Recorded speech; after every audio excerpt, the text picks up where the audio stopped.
Sun டிவியில் ஒளிபரப்பான எதிர்நீச்சல் serial கடந்த ஜூன் மாதம் முடிவுக்கு வந்துச்சு. 2022 ஒளிபரப்பாக தொடங்கின இந்த சீரியல் கிட்டத்தட்ட 2 வருஷங்களுக்கு மேலே ஒளிபரப்பாகி வந்துச்சு. இந்த சீரியல் முடிஞ்சதும் இதோட 2ஆம் பாகம் வரும் அப்படின்னு சொல்லிட்டு பலருமே சொல்லி வந்துட்டு இருந்தாங்க. ஆனால் சேனல் தரப்புல இருந்து எந்த விதமான அதிகாரப்பூர்வமான தகவலும் வெளிவராமல் இருந்துச்சு. இந்த நிலையில் எதிர்நீச்சல் 2க்கான அப்டேட் கொடுத்து சீசன் 2ஓட ப்ரோமோவையும் சேனல் தரப்பு வெளியிட்டிருக்காங்க.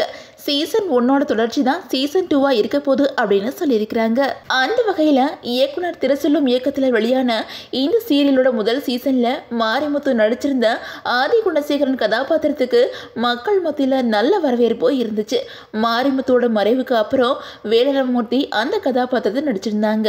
இந்த நிலையில் ஜனனி, ஈஸ்வரி, ரேணுகா, நந்தினி அப்படின்னு சொல்லிட்டு இந்த 4 கதாபாத்திரங்களை வச்சு சீசன் 2க்கான ப்ரோமோவை இப்போ வெளியிட்டிருக்காங்க. இதில் ஜனனி கதாபாத்திரத்தில் முதல் சீசனில் நடிகை மதுமிதா நடிச்சிருந்தாங்க. ஆனால் அவங்க கடந்த அக்டோபர் மாதம் எதிர்நீச்சல் சீரியலில் நான் நடிக்க மாட்டேன், வேறு ஒரு தளத்தில் நான் கிளம்புறங்க இருக்கிறேன் அப்படின்னு சொல்லியிருந்தாங்க.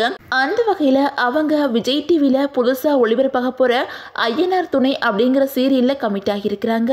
இந்த நிலையில் சீசன் 2ல் ஜனனி கதாபாத்திரத்தில் மதுமிதாவுக்கு பதிலாக பார்வதி நடிக்க கமிட் ஆகியிருக்கிறாங்க. அந்த வகையில் பார்வதி யார் அப்படின்னா இவங்க சன் டிவியில் ஆரம்பத்தில் விஜேவாக இருந்தாங்க. அதுக்கப்புறம் ஜீ தமிழில் ஒளிபரப்பான புது புது அர்த்தங்கள் அப்படிங்கிற சீரியலில் நடிகை தேவயானிக்கு மருமகளாக ஹீரோயினா என்ட்ரி ஆனாங்க. அந்த வகையில் பார்வதிக்கு புது புது அர்த்தங்கள் சீரியல் மூலமாக மக்கள் மத்தியில் நல்ல வரவேற்பு இருந்துச்சு.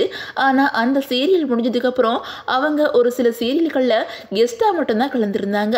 அவங்க இப்போது எதிர்நீச்சல் 2 சீரியலில் ஜனனி கதாபாத்திரத்தை நடிக்க போகிறாங்க.